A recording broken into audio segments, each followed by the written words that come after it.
So the first domino in the NFL head coaching hiring carousel of all the candidates that are available in the 2019 offseason, 2020 offseason, I should say.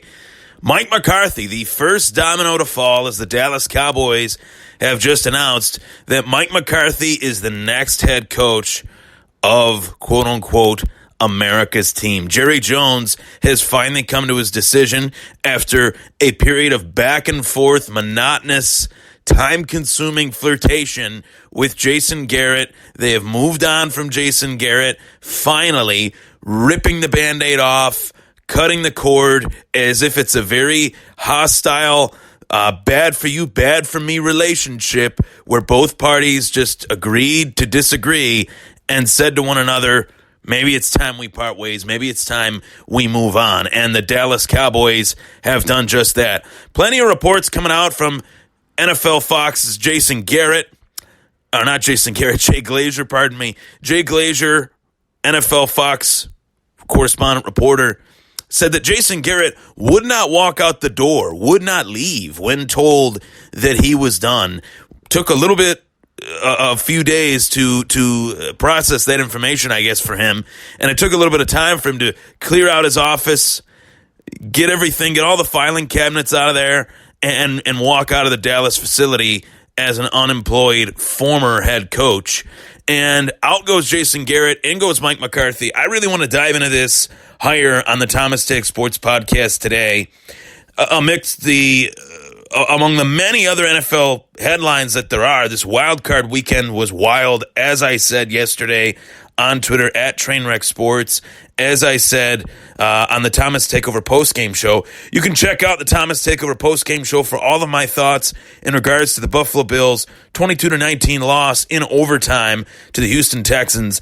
You all need to tune into that. A lot of reality, a lot of gut checks in that show said by me, and it is essentially the season finale, unfortunately, of the Thomas Takeover postgame show, with plenty more coverage to come in regards to all things Buffalo Bills. But I like to look at myself as a little bit more of a broad, analyst of just the National Football League rather than just the Buffalo Bills. So I really want to dive into this hire, give my take on it, and walk out the front door. So that being said, Mike McCarthy, the new head coach of the Dallas Cowboys, and among the many thoughts that I have on this hire, I have to acknowledge first and foremost that the era that we are living in, the 2020s, we are now moving forward into the 2020s, obviously. And that means that as the years go on, we get older. If I'm getting older, you're getting older. Jerry Jones is getting older. The window is closing for Jerry Jones, and striking while the iron is hot is what Jerry Jones needed to do. And allowing Jason Garrett to be the head coach for probably about 2-3 seasons too long has set the franchise back 2 or 3 seasons. So now they have to go back to the well, find a coach that makes sense, find a coach that they know has had success, and can pray and hope and pray that success can carry over to Dallas. Now, this hire has a little bit of that. Mike McCarthy has had success. He has won a Super Bowl with the Green Bay Packers. He has helped quarterbacks like Aaron Rodgers get to that next level as a passer. Can he do that with Dak Prescott? Now, I like Dak. I think he has talent, no doubt about it. I'm not going to, toss Dak Prescott aside like he's, nothing. Dak Prescott is a decent player. But I am going to go out on a limb here and say that Dak Prescott is a little bit, dare I say, overrated. There are facets of his game, and there are games in particular where Dak Prescott just completely disappears, where Dak Prescott is nowhere to be found, where Dak Prescott could be found in a milk carton. Now, I think that with this coaching change, this is a new lease on life for Dak Prescott. This allows Dak Prescott to really recharge his batteries and to go full steam ahead into 2020 with Mike McCarthy as his head coach. And interestingly enough, Mike McCarthy, after being fired by the Green Bay Packers, was already looking for his next opportunity. He was already knowing that next opportunity would come and was already knowing what type of staff he would want to put together. Guys like Jim Haslett most likely will be the next defensive coordinator for the Dallas Cowboys, at the very least, a coach that will have some sort of role within that organization, because Jim Haslett and Mike McCarthy are, fingers crossed. They're tight. So the fact that Mike McCarthy got fired and had the wherewithal to understand that, I'm probably going to get another opportunity. I won a Super Bowl. I really helped the Packers, in terms of offensively. Did I deserve to be fired? Probably yes. And you look at what Matt LaFleur has done with that young men's mentality as a head coach. It's just kind of given the Packers a little bit of a new lease on life, a little bit of new energy this season. And the Packers, first round bye, and they'll be playing in the playoffs in the divisional round next week. So I look forward to seeing that. I look forward to seeing how that, will transpire and how that will take place as they play Seattle, and see what happens in that game. Now, in terms of Mike McCarthy, how this will impact. This is the most talented team. This is the most talented team that Mike McCarthy has ever coached. I'm going to go out on a limb and say that, and that might be a little bit of a hot take, because people will say, Ryan, he won a Super Bowl with the Packers. They're a talented team. Well, no, they were.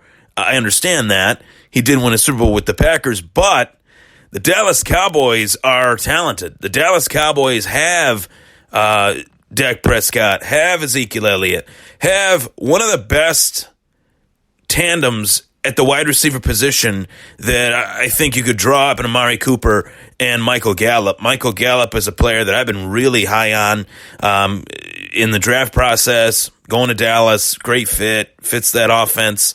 But this offense is going to change. That offense that he originally fit was Jason Garrett's offense.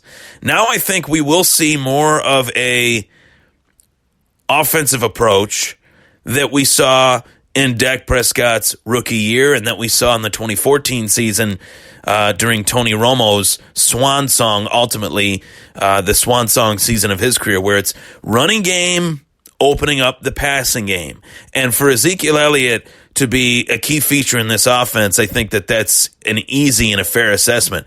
But for Ezekiel Elliott to dominate the touches in this offense, I think is another entirely. And I mean dominate the touches in the fashion that DeMarco Murray did back in 2014 and in the fashion that Ezekiel Elliott did, frankly, in his rookie season. Mike McCarthy has to come in with an approach to this offense that takes pressure off of Dak Prescott. Dak Prescott is not a quarterback that you want throwing 40 to 45 times a game. He's just not quite there yet. And for a quarterback that needs to be re-signed, I think right now, with some of the numbers that Dak put up, you go to the negotiating table with Dak Prescott, he's going to be asking for an all-time high price of what he feels he's worth. You wait that situation out. You somewhat alleviate the pressure off of that. Maybe his stats aren't as good this next season, and it would actually help Dallas go back to the negotiating table and re-sign him long-term. I think this is a really good fit for Dak in particular. I think Mike McCarthy is a good fit, and I think right now there is a systemic issue within the National Football League that the head coaching candidates are just not up to snuff. They're just not up to par. The candidates that are out there, the Cleveland Browns, for you know what I'm about to say, for bleep's sake, they're about to interview the Buffalo Bills offensive coordinator Brian Daboll as a potential head coaching candidate. Talk about getting a good laugh. Talk about I'm bewildered by that. I am dumbfounded by that the Cleveland Browns are, going ham, going hard in the paint after Brian Daboll, at least first and foremost, right out of the gate, full court press for Brian Daboll. I'm a little bit mystified by that. But anyway, just throwing that out there. The lack of quality head coaching candidates out there, I think, is a real problem. And when you are a team that is in disarray, as Dallas was this season, when you are a team that is desperate to win and desperate to get over that hump and desperate to make that next step, you need to bring in a coach that has a head coaching experience. And whether it was Mike McCarthy, Jim Caldwell, Marvin Lewis, Ron Rivera, I think would have been the most ideal candidate, would have been the best candidate, but he got scooped up quickly by the Washington Redskins. Then Dallas needs to move forward and find their own retread, find their own coach. And I think the best name that came to my mind is a name that hasn't been in coaching in the NFL for quite some time, but Tony Dungy. I felt like would have been a great hire for the Dallas Cowboys to bring him out of the booth, or to bring him out of the broadcast table, I should say, is a tough task. Those jobs are very, very cushiony. They get paid very well to really do something that they've already been doing without all the pressure of doing it, if that makes sense. So Tony Dungy, he's not coming back to coaching anytime soon. Jim Caldwell, a coach from the Dungy coaching tree that hadn't really worked out in previous head coaching stops. Now, Marvin Lewis, he was in Cincinnati for a long, long time. He didn't get the opportunity to go and coach in Dallas, obviously, as they went to go. They went with Mike McCarthy. And I think that's a better hire out of the two. I mean, with all due respect to Marvin Lewis, he was in Cincinnati a long time. They'd go one and done in the playoffs. Almost any chance they made the playoffs, it was very short-lived, and it just didn't work out. I think he might get a head coaching opportunity elsewhere due to the fact that the head coaching candidate list is so minuscule, is just so weak. And Mike McCarthy, I mean, this is not the sexy hire. Let's be honest. This is not the sexy hire that Jerry Jones usually likes to make. This is the old guard hire of Wade Phillips, who had been in the league for a while.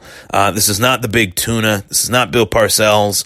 This is not Jimmy Johnson. Mike McCarthy is probably as meat and potatoes a coach as you could get, and I actually think that that's a good thing for this Dallas team. Let me say that again. I think that's a good thing for this Dallas team to have a meat and potatoes type coach that really just likes to get down to the nitty gritty and the foundations and fundamentals of football, rather than a coach that is flair, rather than a coach that is, a name. And Jason Garrett, I would consider him a flash name head coach only because of his previous playing experience, being the backup to Troy Aikman in Dallas, and being that he was groomed as the next possible head coach when Wade Phillips hired him as his offensive coordinator. So this is from outside the organization. This was a much-needed, calculated move to hire a coach from outside the organization, and they did that. They hired a coach that had a winning history. They hired a coach that won a Super Bowl. They hired a coach that is regarded as a coach that helped Aaron Rodgers get to that next level that Dak Prescott needs to get to. In order to command the money that he's commanding, he has to get to that level. So, all in all, do I think it's a great hire? I'm not going to go out on a limb here and say that it's the best hire of the NFL offseason, but what hire will be the best hire of the NFL offseason, in my opinion? When you look at the head coaching candidate list, there's not a lot of names that jump out at you. A lot of offensive coordinators, position coaches in college, which rarely works out. Sometimes it does, sometimes it doesn't. A 50-50 success ratio there. And I think you look at that situation and say to yourself, Dallas made probably the safest hire that they could have possibly made.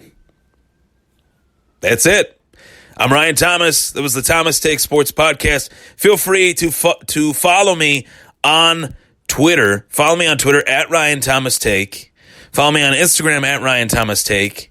So much great content coming out this year. So much great content coming out in the coming days as we count down to the return of Conor McGregor.